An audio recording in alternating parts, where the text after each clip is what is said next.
Hey guys, this is Manish and you are watching my channel pharma bullet. तो friends, आज के इस video में हम जो क्वेश्चंस देखने वाले हैं वो आपके आने वाली सभी pharmacist, pharmacy officer, drug inspector exam के लिए इंपॉर्टेंट होने वाले हैं। तो स्टार्ट करते हैं। Half life doesn't depends on biotransformation, time of drug absorption, concentration of drug in plasma, rate of drug elimination. तो किस पे डिपेंड नहीं होता half life? Half life doesn't depends on, तो half life doesn't depends on time of drug absorption. Option B will be your correct answer. Half life time of drug absorption पे depend नहीं होता। बाकी biotransformation, then concentration of drug in plasma which is called plasma protein binding, rate of drug elimination which is clearance, then presence of second drug, diseases, volume of distribution, इन सभी पे half life depend होता है। And half life doesn't depends on time of drug absorption. Half life depend होता है volume of distribution, plasma protein binding, concentration of drug in plasma, rate of drug elimination which is clearance, biotransformation and presence of second drug and diseases. इन पे depend होता है half life. अभी आप मुझे बताएंगे biological half life of a drug is given by, biological half life of a drug is given by. तो कौन सा इक्वेशन होता है for biological half life of a drug? तो it is given by 0.693 by K, जिसमें K होता है elimination constant. Biological half life of a drug is given by 0.693 by K होता है एलिमिनेशन कांस्टेंट। ठीक है, next question. Which antihistaminic is now withdrawn from market due to its cardiac toxicity? Terfenadine, fexofenadine, cetirizine, loratadine. Antihistaminic is now withdrawn from market due to its cardiac toxicity. तो ये होता है terfenadine. Option A will be your correct answer. Terfenadine, then ebastine, astemizole, ये तीनों drug cause कराते हैं cardiac toxicity. Then अभी आप मुझे बताएंगे which of the following is active metabolite of terfenadine? इनमें से कौन सा है एक्टिव मेटाबोलाइट ऑफ टर्फेनाडिन? तो ये होता है fexofenadine. Fexofenadine is an active metabolite of terfenadine. Then which drug can cause ventricular arrhythmias if given with terfenadine? Which drug can cause ventricular arrhythmias if given with terfenadine? तो ये होता है ketoconazole. Ketoconazole can cause ventricular arrhythmias if given with terfenadine। ठीक है, next question. The license issued for wholesale of drugs other than those specified in Schedule C1 and X in form. The license issued for the wholesale of drugs other than those specified in Schedule C1 and X. तो कौन सा form number होता है for wholesale of drugs other than those specified in C1 and X? तो drugs other than schedule C1 and X के retail के लिए होता है 20 एंड इनके होलसेल के लिए होता है 20B। Option B will be your correct answer. B होता है for wholesale. Other than C1 and X के होलसेल के लिए होता है 20B एंड इनके रिटेल के लिए होता है 20। देन C एंड C1 के रिटेल के लिए होता है 21 एंड इनके होलसेल के लिए होता है 21B। एंड शेड्यूल X के रिटेल के लिए होता है 20F एंड इनकी होलसेल के लिए होता है 20G। शेड्यूल X के रिटेल के लिए आएगा 20F एंड इनके होलसेल के लिए होता है 20G। अभी आप मुझे बताएंगे ये 20A किसके लिए होता है? तो ये 20A होता है restricted drugs other than C1 and X। A होता है रेस्ट्रिक्टेड ड्रग्स के लिए, 20A आएगा restricted drugs other than C1 and X के लिए। A होता है रेस्ट्रिक्टेड के लिए एंड B होता है होलसेल के लिए। एंड ये 21B होता है wholesale of drugs specified in schedule C and C1। C and C1 के होलसेल के लिए होता है 20B। ठीक है, next question. The principle involved in the ball mill is impact and attrition, cutting, compression. तो कौन सा होता है प्रिंसिपल ऑफ बॉल मिल? तो बॉल मिल का प्रिंसिपल होता है impact and attrition. Option B will be your correct answer. Ball mill and fluid energy mill का प्रिंसिपल होता है इम्पैक्ट एंड एट्रिशन। मिल्स के प्रिंसिपल्स भी एग्जामिनेशन पॉइंट ऑफ व्यू से इंपॉर्टेंट है। अभी आप मुझे बताएंगे ये इम्पैक्ट किसका प्रिंसिपल है? कौन से मिल का प्रिंसिपल है इम्पैक्ट? तो ये होता है हैमर मिल। हैमर मिल का प्रिंसिपल होता है इम्पैक्ट। कटर मिल का प्रिंसिपल होता है कटिंग एंड रोलर मिल का प्रिंसिपल होता है कंप्रेशन। ठीक है, now give me the name of mill in which no moving part is present. Name of the mill in which no moving part is present. तो ये होता है fluid energy मिल, जिसका प्रिंसिपल होता है impact and attrition. In fluid energy mill no moving part is present. And which mill is used for powdering hard crude drug. Which mill is used for powdering hard crude drug. तो ये होता है disintegrator. Disintegrator is used for powdering hard crude drugs. And अभी आप मुझे बताएंगे principle of disintegrator. तो ये होता है इम्पैक्ट एंड ग्राइंडिंग। डिसइंटीग्रेटर का प्रिंसिपल होता है impact and grinding. Then which mill is used for mixing of ointments. Ointments की मिक्सिंग के लिए कौन से मिल का यूज करते हैं? तो इसके लिए यूज करते हैं ट्रिपल रोलर मिल का। Triple roller mill is used for mixing of ointments. ठीक है, next question. DTAB stands for drug technical advisory board, drug technical assessment board, dosage technical assessment board और डोसेज टेक्निकल एडवाइजरी बोर्ड। तो क्या होता है DTAB? तो DTAB stands for drug technical advisory board. Option A will be your correct answer. Drug technical advisory board होता है DTAB। And DTAB is constituted by central government. DTAB is constituted by central government and DTAB is reconstituted every 3 years. DTAB is reconstituted every 3 years. DTAB 3 साल के लिए होती है and PCI pharmacy council of India 5 साल के लिए होता है।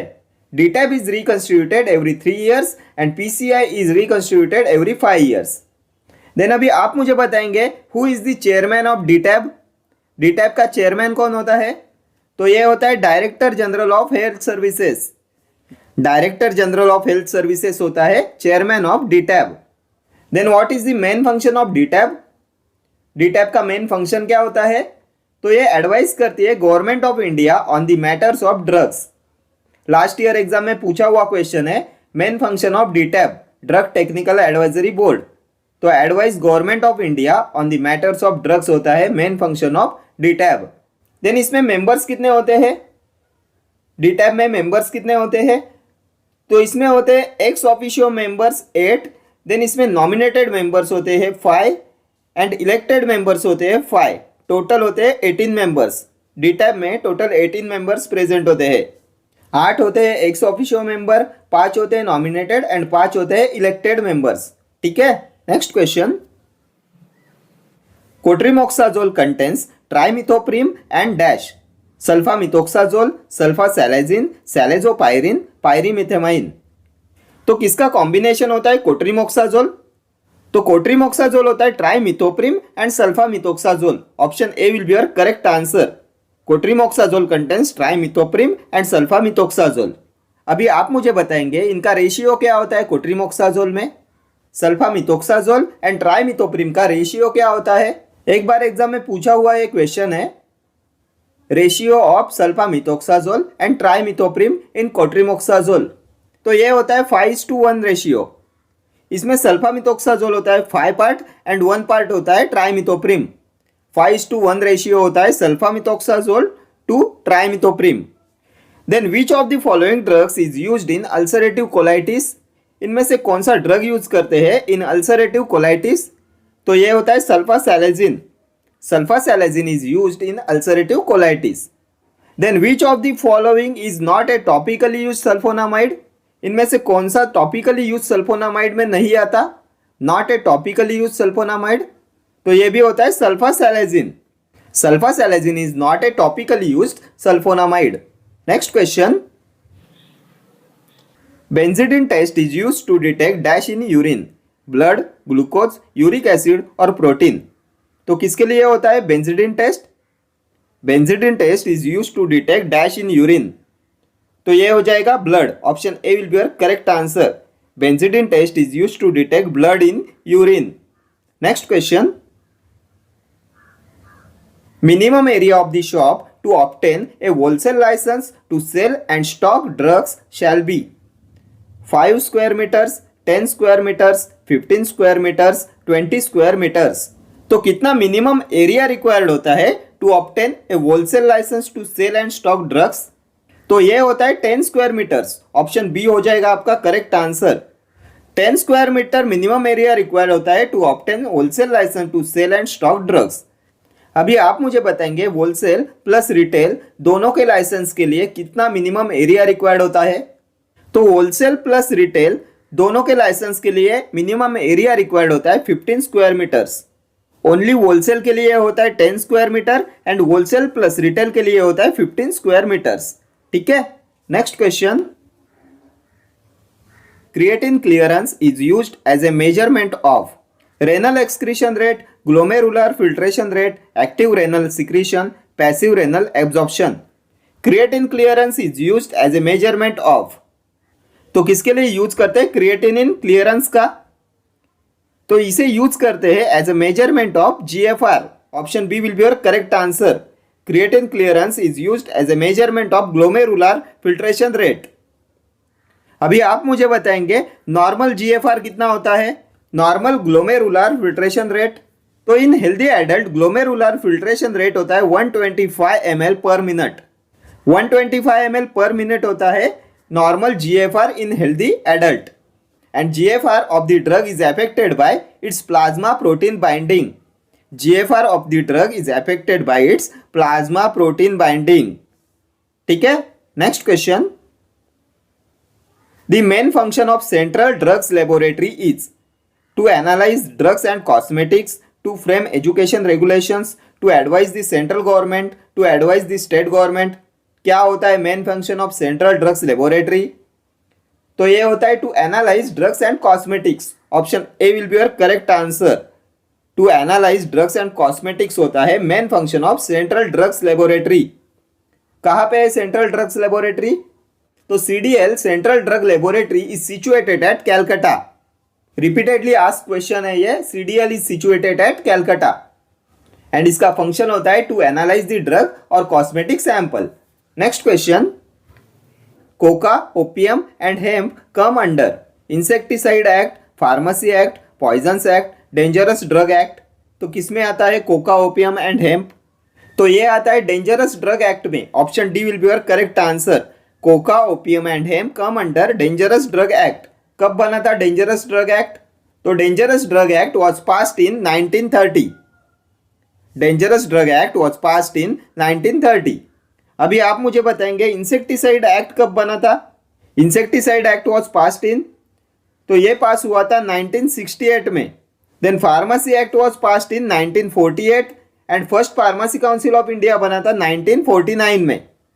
Pharmacy act was passed in 1948 and first pharmacy council of India बना था 1949 में. Then poisons act was passed in 1919. ये सभी एक्ट्स एंड इनके years examination point of view से मोस्ट इंपॉर्टेंट है. अभी आप मुझे बताएंगे ड्रग्स एंड कॉस्मेटिक्स एक्ट कब बना था? तो drugs and cosmetics act was passed in 1940 and इसके रूल्स आए थे 1945 में. Then medical and toilet preparation act, तो 1955 medical and toilet preparation act. Then DPCO drug price control order 1995. Medical termination of pregnancy, तो medical termination of pregnancy act was passed in 1971. Drug and magic remedies act, तो ये बना था 1954 में. Drug and magic remedies act was passed इन 1954. ठीक है, next question. The good laboratory practice principle is based on. The good laboratory practice GLP principle is based on ICMR guidelines, Schedule Y, OECD guidelines, WHO guidelines. तो किस पे base होता है GLP principle? Good laboratory practice principle. तो GLP principle is based on OECD guidelines. Option C will be your correct answer. OECD guidelines पे base होता है GLP principle. Good laboratory practice principle. OECD का full form होता है organisation for the economic cooperation and development. Organisation for the economic cooperation and development and इसके principles पे base होता है गुड लेबोरेटरी प्रैक्टिस GLP. ठीक है, देन अभी आप मुझे बताएंगे गुड मैन्युफैक्चरिंग प्रैक्टिस के लिए कौन सा शेड्यूल होता है? तो शेड्यूल M होता है for good manufacturing practice. Schedule Y होता है क्लिनिकल ट्रायल्स के लिए. ठीक है, next question. A 5 grams aspirin tablet contains approximately dash milligrams of the drug. 75, 150, 325, 700. A 5 grains aspirin tablet contains approximately dash milligrams of the drug. तो कितना होता है 5 ग्रेन्स? तो 1 ग्रेन होता है 65 mg, so 5 grains equal to 325 mg। Option C will be your correct answer. 1 grain is equal to 65 mg, so 5 grains aspirin tablet contains approximately 325 milligrams of drug। ठीक है, next question. Anthraquinone derivatives are generally detected by Legal test, Baljet test, Keller Kiliani's test, Borntrager's test. Anthraquinone derivatives are generally detected by, तो कौन सी identification test होती है for anthraquinone derivatives? तो anthraquinone derivatives के लिए होती है Borntrager's test. Option D will be your correct answer. Anthraquinone derivatives are generally detected by Borntrager's test. Then a Legal test, Baljet test, Keller Kiliani's test, then Raymond test, ये सभी होती है cardiac glycosides के लिए। अभी आप मुझे बताएंगे फ्लेवोनॉइड्स के लिए कौन सी डिटेक्शन टेस्ट होती है? Which test is used for the detection of flavonoids? तो फ्लेवोनॉइड्स के लिए होती है शिनोडास टेस्ट। देन एल्केलॉइड्स के लिए होती है Wagner's test, Mayer's test, Hager's test, then dragon drop test, ये सभी होती है एल्केलॉइड्स की डिटेक्शन टेस्ट। टैनिन्स के लिए होती है gold bitter skin test, then gelatin test, phenazone test, ferric chloride test, ये सभी होती है टैनिन्स के लिए।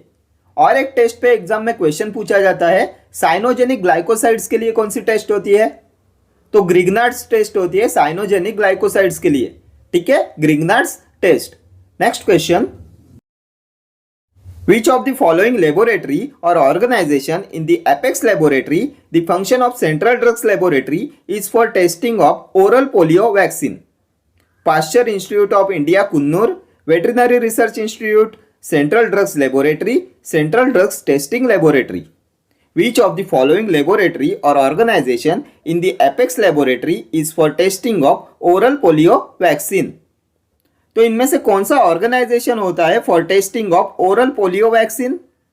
तो ये होता है Pasteur institute of India, Coonoor. Option A will be your correct answer. Pasteur institute of India, Coonoor होता है for testing of oral polio vaccine. Then अभी आप मुझे बताएंगे ये वेटरिनरी रिसर्च इंस्टीट्यूट कहाँ पे है? Veterinary research institute is situated at, तो ये है इज्जत नगर में। Then central drugs laboratory is situated at Kolkata and Central Drugs Testing Laboratory is situated at Chennai. Chennai में है central drugs testing laboratory. Then central research institute कहाँ पे है? तो सेंट्रल रिसर्च इंस्टीट्यूट है कसौली में, एंड बीसीजी वैक्सीन लैब है चेन्नई में। ठीक है, ये सभी ऑर्गेनाइजेशंस एंड इसकी locations examination point of view से इंपॉर्टेंट है।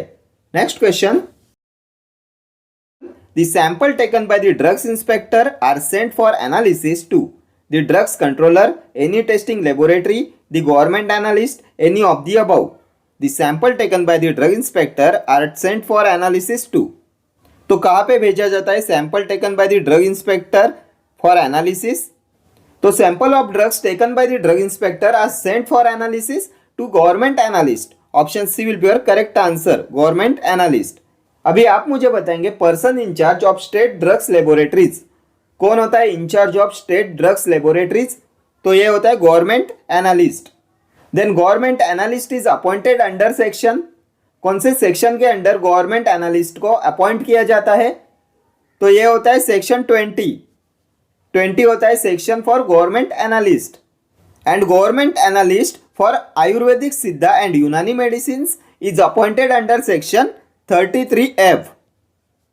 Government analyst for Ayurvedic Siddha and Unani medicines is appointed under section 33F. Then the quantities of sample taken for analysis should not be less than 10 ml. The quantities of sample taken for analysis should not be less than 10 ml. ठीक है? Okay friends, thank you for watching this video. See you in the next video. Till then, do like, share, comment and subscribe to my channel. Thank you.